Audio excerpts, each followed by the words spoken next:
I love Indian style pizza.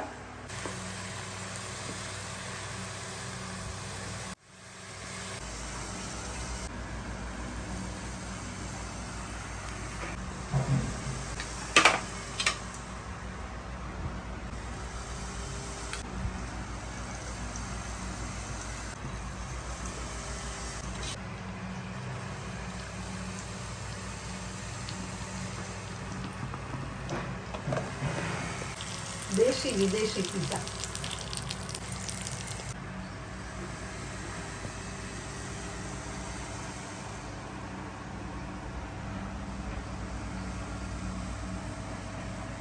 Hello, હું સુષ્મા, નેચરોથેરાપિસ્ટ.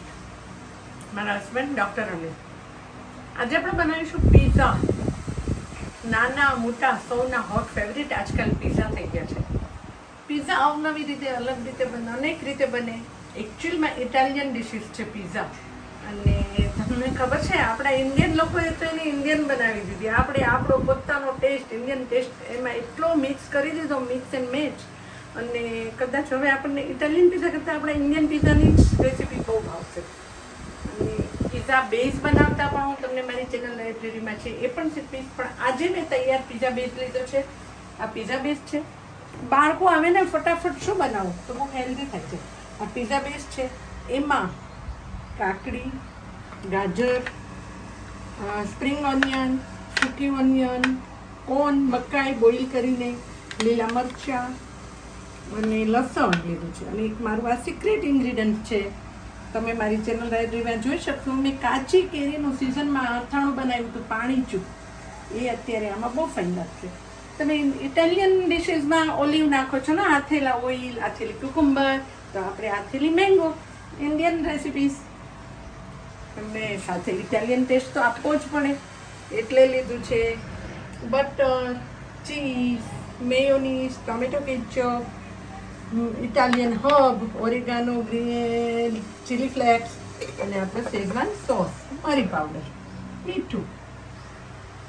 બાળકો આવે ને ફટાફટ સ્કૂલેથી આવે તો તમારી પાસે કાચું વેજીટેબલ્સ, સેલેડ વેજીટેબલ્સ તો હોય જ ઘરમાં. પિઝા બેઝ હોય, ફટાફટ ક્વિક ઇન 5 મિનિટ્સ પિઝા બનતા. તો ચાલો બનાવશું. સૌથી પહેલાં ગેસ કરશું, તેલ નાખશું. તેલ ગરમ થાય ને એટલે તમે એમાં થોડું બટર નાખી દો.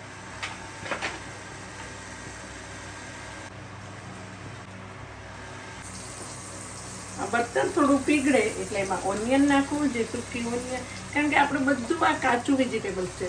થોડું સોતે થઈ જાય ને, થોડું વેજીટેબલ સતળાઈ જાય તો પિઝામાં બહુ ફાઇન લાગશે.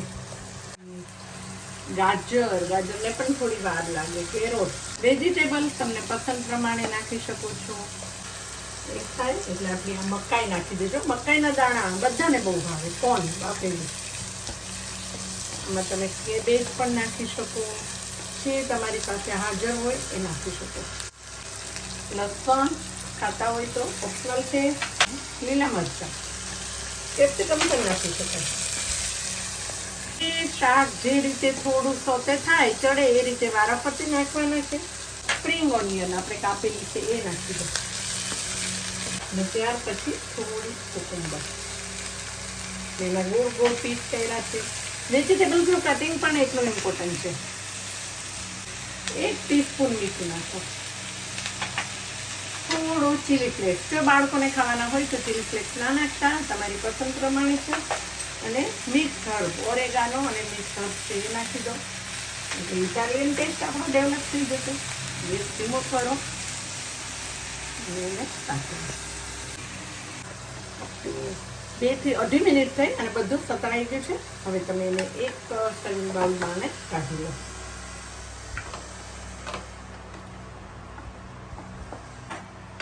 હવે આપણે પિઝા બનાવવા માટે નોનસ્ટિક તવી જે હોય છે એ મૂકશું. ગેસ ફાસ્ટ કરશું. બેઝ જે આ છે ને એને તવી તપી જાય ને એટલે એકદમ અત્યારે કોઈ બટર કે મરચાં વગર જ એને થોડો ગરમ કરવાનો છે. તવી તપી ગઈ છે ને તો ગેસ થોડો ધીમો કરો. અને એ દરમિયાન જે આપણું સિક્રેટ ઇન્ગ્રીડિયન્ટ કેરી એ કાપી નાખશું. તમે ન બનાવ્યું હોય તો આવતા વર્ષે મારી આ રેસીપી જોઈને કેરીનું પાણી તમે જોઈ શકો ને. આજે કેટલા મહિનાથી અમારા 4 મહિના થયા, છતાં આ કેરી આવીને આવી કડક છે. એટલે તમે કેરીનું પાણી ચોક્કસ બનાવજો.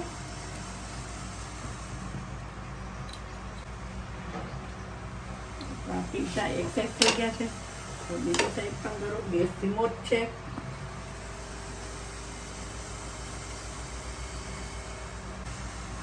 કેરી પણ રેડી, પીઝાનો અંદરનો મસાલો બંને રેડી.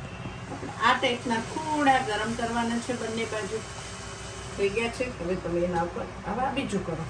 ગેસ ધીમો રાખો. પહેલા મેયોનીઝ લગાડો.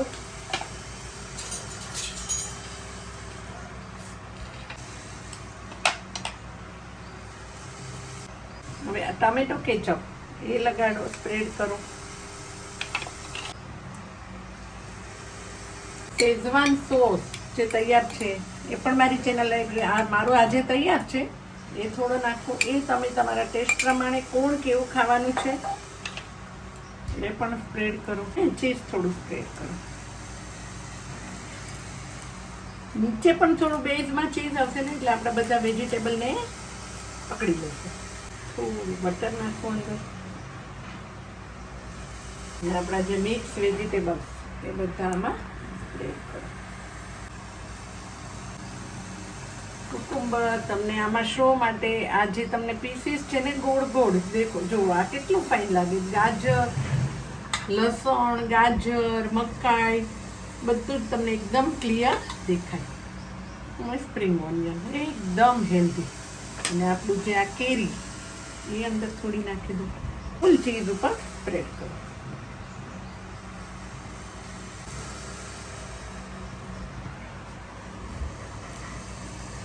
ટામેટા કેચઅપ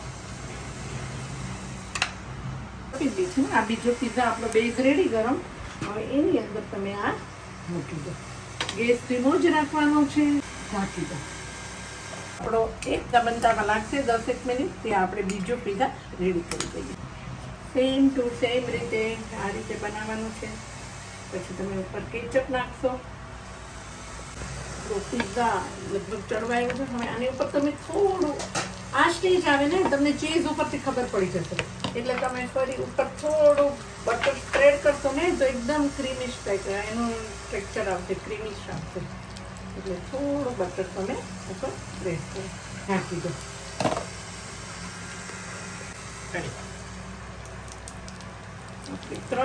4 થી 4.5 મિનિટ થઈ. તમે જોઈ શકો છો આખું ચીઝ બટર બધું મેલ્ટ થઈ ગયું છે. Pizza ready. તમે બેઝ પણ જોઈ શકો છો નીચેથી કે આપણું બળે નથી. બેઝ બરાબર પિંક કલરનો થઈ ગયો છે. હવે એને એમાં કાઢી દો. પીઝા હતા ને એને પણ આમાં મૂકી દો. આ બનેલા પીઝા થોડા સીઝે પછી આપણે એનું કટિંગ કરશું. તો લગભગ 1 મિનિટ થઈ ગઈ છે. મસ્ત સીધી ગયા છે. એટલે આ રીતે એનું કટ કરવાનું છે.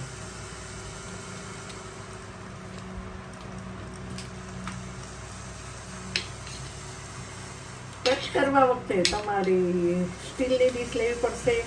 એ પણ એક ટ્રિક્સ છે. જો તમે મેલેમાઇનની ડીશ લેશો ને કે પછી તમારું ચોપર ઉપર પણ કરી શકો.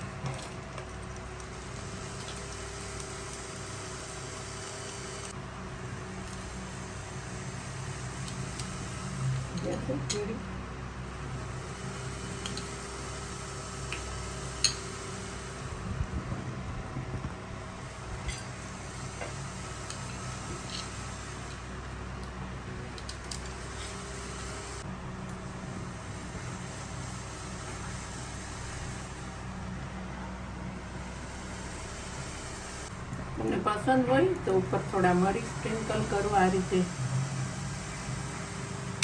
કે પછી આપણો મિક્સ ઓરેગાનો વધારે કોઈ તમને ટેસ્ટ કરવો છે તો એ પણ તમે આ રીતે સ્પ્રિંકલ કરી શકો છો. ઓરેગાનો, ચીલી ફ્લેક્સ બધું સ્પ્રિંકલ કરી શકો છો.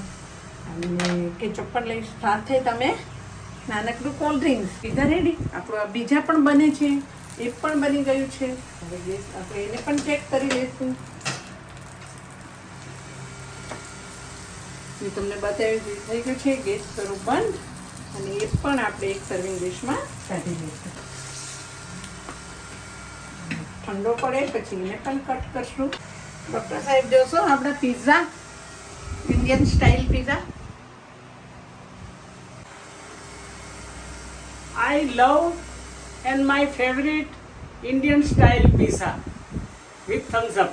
Thank you for watching my videos. અને જો તમને મારી આ ઇન્ડિયન સ્ટાઇલ પિઝાની રેસિપીસ ગમી ને તો ચાલો લાઈક આપી દો, સબસ્ક્રાઈબ પણ કરી દો, તમારા ફ્રેન્ડ સાથે શેર પણ કરી દો. અને તમે કઈ રીતે પિઝા બનાવો છો એ પણ મને કોમેન્ટ બોક્સમાં ચોક્કસ જણાવો, જેથી મને પણ તમારી રેસિપીસ ખબર પડે. મિલતે હૈ બ્રેક કે બાદ.